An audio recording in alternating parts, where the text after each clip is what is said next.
Hello everyone, welcome to the eco age academy. आज हम start कर रहे हैं सीयूटी पीजी माइक्रोबायोलॉजी क्लास। और आज का टॉपिक है हिस्ट्री ऑफ माइक्रोबायोलॉजी। माइक्रोबायोलॉजी एक ऐसा सब्जेक्ट है जो मेडिसिन, एग्रीकल्चर, एनवायरमेंटल और बायोटेक्नोलॉजी सब जगह इम्पोर्टेंट रोल प्ले करता है। आज के लेक्चर में हम देखेंगे कि माइक्रोबायोलॉजी का एवोल्यूशन कैसे हुआ, कौन कौन से साइंटिस्ट ने इस फील्ड को डेवलप किया और उनकी मेजर कंट्रीब्यूशंस क्या थी।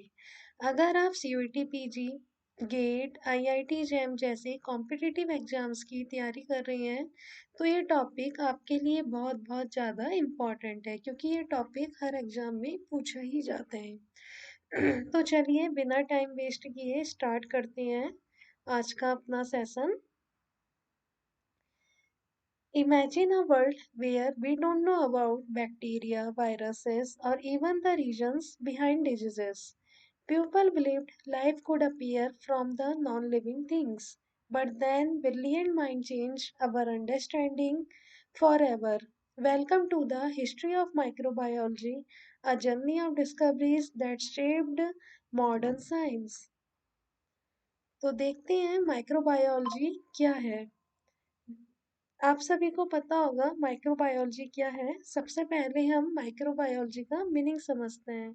माइक्रोबायोलॉजी एक ऐसी साइंस है जो माइक्रो ऑर्गेनिज्म का स्टडी करती है। माइक्रो ऑर्गेनिज्म यानी कि ऐसे जीव जो नेक्ड आई से नहीं दिखाई देते हैं, जैसे bacteria, viruses, fungi, protozoa, prawns और एल्गी।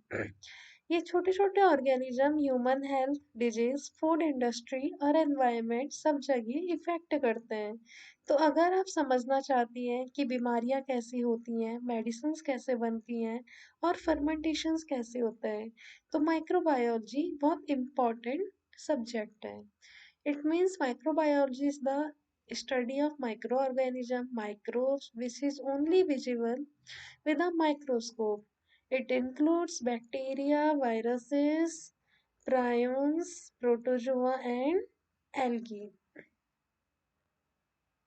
नाउ हम देखते हैं कि history of microbiology four phases यानी कि फोर एरा जिसमें आए थे। एक आया था discovery era, then transition era, then golden era and the modern era.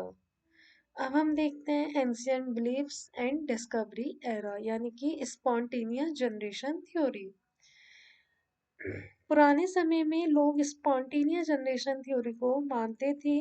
इसका मतलब था कि जीव बिना किसी सोर्स के खुद ही बन जाते हैं, यानी कि जो भी लिविंग ऑर्गेनिजम्स होते हैं वो बिना किसी सोर्स के खुद ही डेवलप हो जाएंगे, खुद ही बन जाएंगे। जैसे कि अरिस्टोटल, जिन्होंने वर्क किया था 384 टू 322 बीसी, का मानना था कि कीड़े मकोड़े सड़ते गलते मीट से खुद ब खुद डेवलप होते हैं।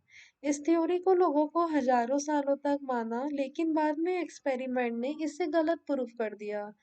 स्पॉन्टेनियस जनरेशन में यही बताया गया था। Aristotle and other believe that living organism could develop from non living materials, यानी कि जो लिविंग ऑर्गेनिजम्स हैं वो डेवलप हो सकते हैं किसी भी नॉन लिविंग मटेरियल से।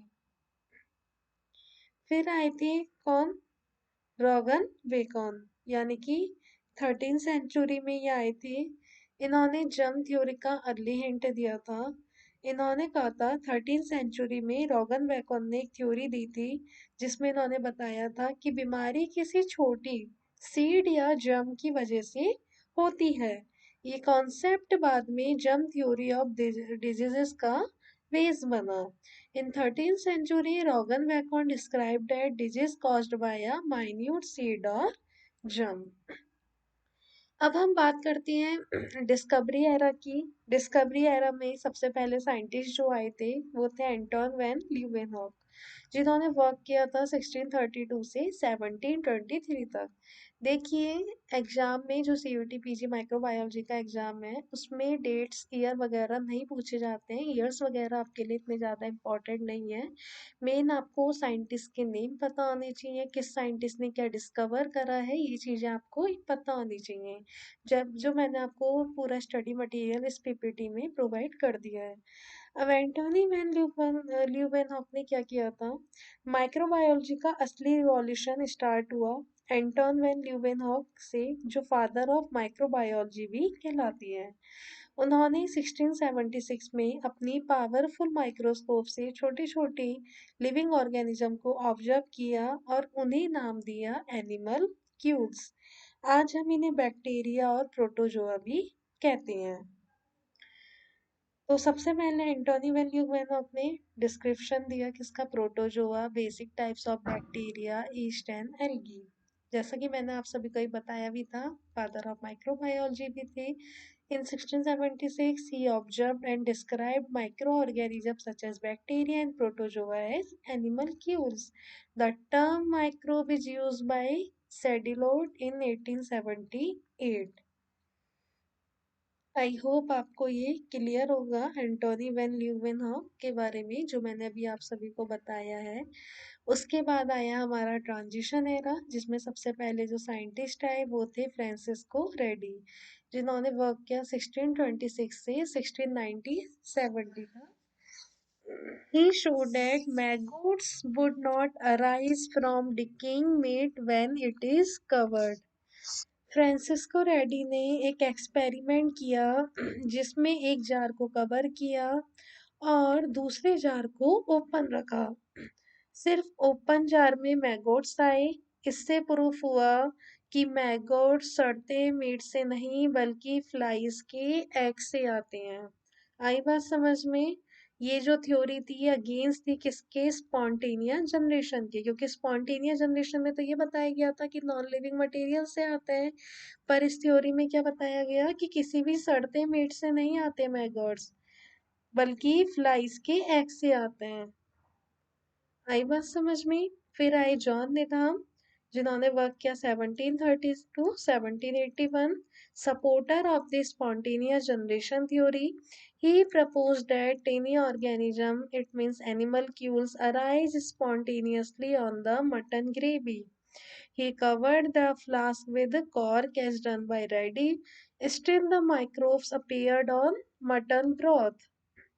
जॉन निधाम ने मटन ब्रॉथ को बॉईल करके सील किया, फिर भी माइक्रो ऑर्गेनिज्म दिखाई दिए। उनका मानना था कि ये माइक्रोब्स स्पॉन्टेनियसली डेवलप हुए हैं, पर लेजारो स्पेंजी ने प्रूफ किया अगर ब्रॉथ को अच्छी तरह से बॉईल करके सील किया जाए तो कोई भी माइक्रोब्स नहीं आती हैं। क्लियर है? फिर आते हैं आपके लेजारो स्प्लेंजी। He demonstrated that air carried germ to the culture medium. He showed that boiled broth would not give rise to the microscopic form of life. इन्होंने प्रूफ किया अगर ब्रॉथ को अच्छी तरह से बॉईल करके सील किया जाए तो कोई भी माइक्रोब्स नहीं आते हैं। क्लियर है? नाउ अब हम बात करते हैं गोल्डन एरा की, जिसमें सबसे पहले जो साइंटिस्ट आए थे वो कौन थे? Louis pasture.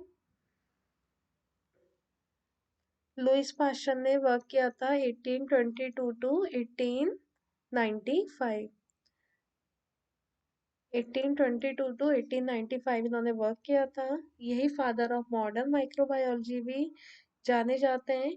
His studied on fermentation led him to take interest to work in microbiology. He had proposed the principle of fermentation for preservation of food, and he introduced sterilization techniques and developed steam sterilizer, hot air oven, and autoclave. Described a method of pasteurization of milk, contributed for vaccine development against several diseases such as anthrax, cholera, and rabies. He postulated germ theory of disease and introduced liquid media concept. Pasteur demonstrated disease of silkworm was due to a protozoa parasite. He developed live attenuated vaccines for a disease. इनसे काफी question पूछे जाते हैं exam में, जैसे कि fermentation का principal किसने दिया था, या फिर पास्चराइजेशन ऑफ मिल्क किसने डिस्क्राइब किया था, जर्म थ्योरी ऑफ डिजीज किसने दी थी, first time liquid media concept किसने इंट्रोड्यूस करवाया था, लाइव एटूनेटेड वैक्सीन फर्स्ट टाइम किसने डेवलप की थी, इस टाइप के क्वेश्चंस इससे काफी आते हैं। तो लुईस पास्चर ने स्पॉन्टेनियस जनरेशन थ्योरी को कम्प्लीटली डिस्प्रूव किया था। उन्होंने pasteurization, germ theory of disease और वैक्सीन डेवलपमेंट को बढ़ाने में योगदान दिया था। उन्होंने स्वैन-नेक फ्लास्क एक्सपेरिमेंट करके बताया था कि माइक्रोब्स हवा से आते हैं। क्लियर है? ये चीज बताई थी लुईस पास्चर ने। फिर आए थे John टिंडल। John Tyndall, he discovered highly resistant bacterial structure later known as endospore. इन्होंने क्या बताया था कि जो highly resistant bacteria structure discover किया था इन्होंने, जिसको अब एंडोस्पोर के नाम से जाना जाता है, प्रोलॉन्ग्ड बॉइलिंग और intermediate heating was necessary to kill this spores. इन्होंने बताया था कि इन स्पोर्स को किल करने के लिए प्रोलॉन्ग बॉइलिंग और इंटरमीडिएट हीटिंग की जरूरत है, यानी कि हमें लंबे टाइम तक बॉईल करना पड़ेगा, हीट देना पड़ेगा, तभी ये स्पोर्स फेल होंगे। To make the infusion completely sterilized, a process known as sterilization। और इसको completely sterilize किया जाएगा, इसी प्रोसेस को क्या बताया गया था? स्टेरिलाइजेशन। नेक्स्ट आए थे लॉर्ड जोसेफ लिस्टर, जिन्होंने वर्क किया था 1827 to 1912। He is the father of antiseptic surgery. Antiseptic surgery का फादर इनको बताया गया था, लॉर्ड जोसेफ लिस्टर को। लिस्टर ने कंक्लूड किया था that wound infection to were due to the microorganism. जो वुंड इन्फेक्शन होता है वो भी किसकी वजह से होता है? माइक्रो ऑर्गेनिजम्स की वजह से होता है। He also devised a method to destroy microorganism in the operation theatre by spraying a fine mist of carbolic acid into the air. इन्होंने ये भी बताया था कि ऑपरेशन थिएटर में हम माइक्रो ऑर्गेनिज्म को डिस्ट्रॉय कर सकते हैं। कैसे? एक कार्बोलिक एसिड का मिस्ट बना के उसे स्प्रे कर दिया जाए एयर में, उससे क्या होगा? माइक्रो ऑर्गेनिजम्स किल हो जाएंगी। फिर आए रॉबर्ट कॉच, जिन्होंने वर्क किया 1843 से 1901 तक, known as father of bacteriology. Father of bacteriology ने माना जाता है। He got Nobel prize in year 1905 for the discovery of tubular bacilli. इनको नोबेल प्राइज मिला था ट्यूबरक्लोसिस बैसिलाई की डिस्कवरी के लिए। इंट्रोड्यूस किया था इन्होंने solid media for the culture of bacteria and use of agar. First time इन्होंने ही इंट्रोड्यूस किया था सॉलिड मीडिया को, कि हम बैक्टीरिया को कल्चर कर सकते हैं और अगार का यूज कर सकते हैं। ये क्वेश्चन काफी बार पूछा जाता है एग्जाम में। नाउ इन्होंने आइसोलेशन के मेथड्स बताए थे, प्योर कल्चर में बैक्टीरिया को कैसे हम आइसोलेट कर सकते हैं। Described hanging drop methods for motility of organism. Bacteria को डिस्कवर किया था like anthrax, cholera and tubercle bacilli. Introduce किया था इन्होंने स्टेनिंग टेक्निक्स को by using aniline dyes, and इन्होंने ही कोष पॉस्टुलेट्स दिए थे। रॉबर्ट कॉश ने ट्यूबरक्लोसिस, एंथ्रेक्स और कॉलरा बैक्टीरिया को डिस्कवर किया, सॉलिड मीडिया इंट्रोड्यूस की, कोष पॉस्टुलेट दिए, जो आज भी माइक्रोबियल डिजीज के स्टडी में यूज होते हैं। अब हम देखेंगे कि कोष पॉस्टुलेट्स क्या थे। वेरी इंपॉर्टेंट, ये पूरा कोष पॉस्टुलेट का आपका फ्लो चार्ट है। चार पॉस्टुलेट्स थे इसमें। Postulate one is the same microorganism are present in every case of disease. It means अगर जो भी डिजीज है तो हर एक केस के अगर डिजीज सेम है तो उस डिजीज में सेम माइक्रो ऑर्गेनिज्म प्रेजेंट होना चाहिए। हर बीमारी के केस में वही माइक्रो ऑर्गेनिज्म प्रेजेंट होना चाहिए। जैसे यहाँ पे किसको दिखा रखा है? एंथ्रेक्स बैसिलाई को दिखा रखा है। Postulate 2 is the microorganisms are isolated from the tissue of a dead animal। जो माइक्रो ऑर्गेनिजम्स हैं वो आइसोलेट हुए थे from the tissue of the dead animal and a pure culture is prepared. यानी कि बीमारी से मरे हुए जानवर के टिश्यू से माइक्रो ऑर्गेनिज्म को अलग किया जाता है और एक प्योर कल्चर बनाया जाता है।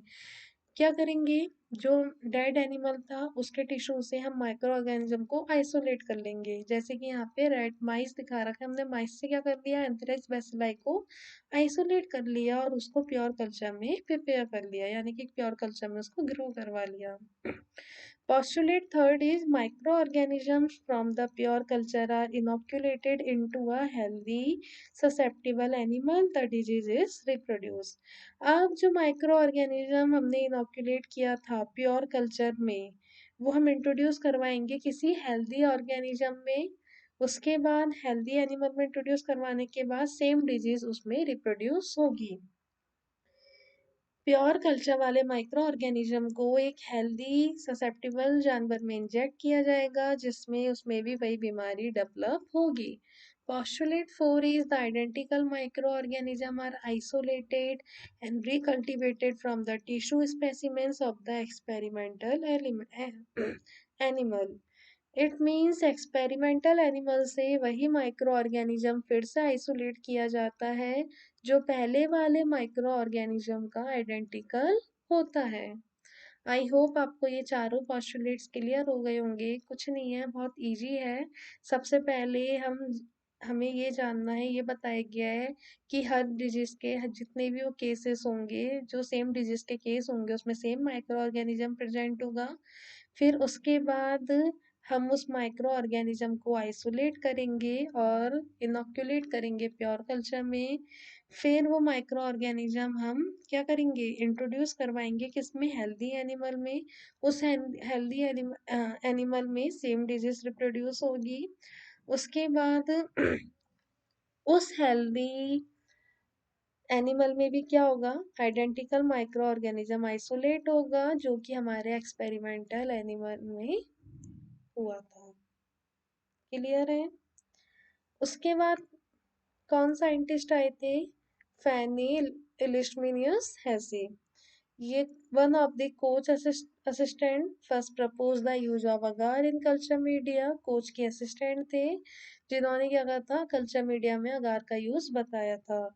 It was not attacked by most bacteria. Agar is better than gelatin because of its higher melting point and solidifying points. Agar क्या है, जेलेटिन से बेटर है क्योंकि इसका हायर मेल्टिंग पॉइंट है 96 degree Celsius and solidifying point भी है, इसलिए सॉलिडिफाइड हो जाती है 40 to 45 डिग्री सेल्सियस। देन आपके आए रिचर्ड पैट्री। इन्होंने डेवलप की थी petri dish, a container use for solid culture media. Petri dish आप सभी जानते होंगे, आपने अपनी लैब में वर्क किया होगा। कंटेनर है जो यूज्ड होता है सॉलिड कल्चर मीडिया के लिए। देन आपके आए एडवर्ड जेनर, जिन्होंने वर्क किया 1749 to 1823। He is known as the father of immunology, immunology के फादर माने जाते हैं। First to prevent smallpox, यही पहले साइंटिस्ट ने स्मॉल पॉक्स से प्रिवेंशन बताया था। इन्होंने वैक्सीन डेवलप की थी अगेंस्ट द स्मॉल पॉक्स, तो he discover the technique of vaccination. फिर आए एलेक्जेंडर फ्लेमिंग, सभी को पता है, काफी नोन है। He discovered the penicillin, first antibiotic उन्होंने डिस्कवर्ड की थी। From penicillin notatum they destroy several pathogenic bacteria. Then आपके आए Paul Ehrlich. He discovered the treatment of syphilis by using arsenic.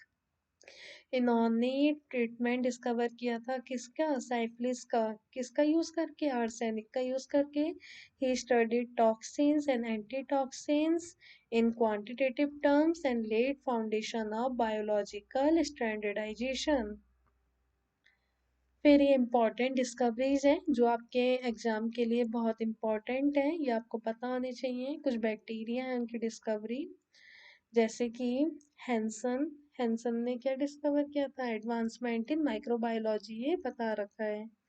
First one कौन थे आपके, हैंसन, जो कि लेप्रोसी बैसिलस नाइजर गोनोकस ऑक्सफर्न 1881 में क्या डिस्कवर किया, स्टेफाइलोकोकस।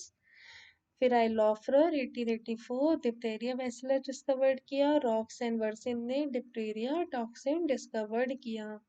कुछ वायरसेस हैं, वायरसेस की हमें इंफॉर्मेशन होनी चाहिए, पूछा जा सकता है एग्जाम में कि टर्म वायरस किसने दिया, कल्टीवेशन किसने किया, बैक्टीरियोफाज का किसने बताया, तो ये सब चीज़ें यहाँ पे बता रखी हैं, जैसे बिजरिंग इन्होंने कॉइन किया था term virus for filterable infectious agent.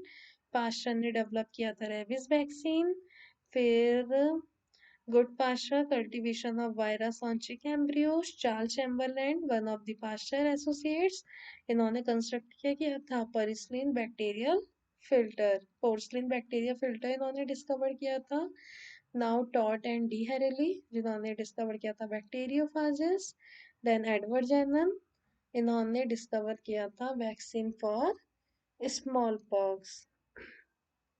अभी मैंने आपको एडवांसमेंट इन माइक्रोबायोलॉजी बता ही दिया। माइक्रोबायोलॉजी के फील्ड में बहुत सारे साइंटिस्ट आए थे, जैसे कि फैनी हैसी का मैंने आपको बता दिया, सॉलिड मीडिया के लिए अगार इंट्रोड्यूस किया था, रिचार्ड पैटरी ने पेट्रीडेस इन्वेंट किया था, एडवर्ड जेनर ने स्मॉल पॉक्स वैक्सीन बनाई थी, अलेक्जेंडर फ्लेमिंग ने पेनिसिलिन फर्स्ट एंटीबायोटिक डिस्कवर किया था, पॉल एलरिच ने साइफिलिस का ट्रीटमेंट डेवलप किया था।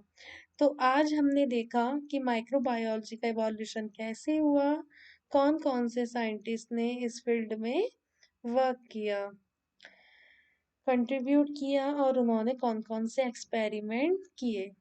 आप मुझे बताइएगा कमेंट सेक्शन में आपको कौन सा साइंटिस्ट सबसे इंटरेस्टिंग लगा। प्लीज़ कमेंट करके बताओ, और अगर ये लेक्चर पसंद आया हो आपको तो लाइक शेयर एंड सब्सक्राइब करना मत भूलना। Okay, thank you so much.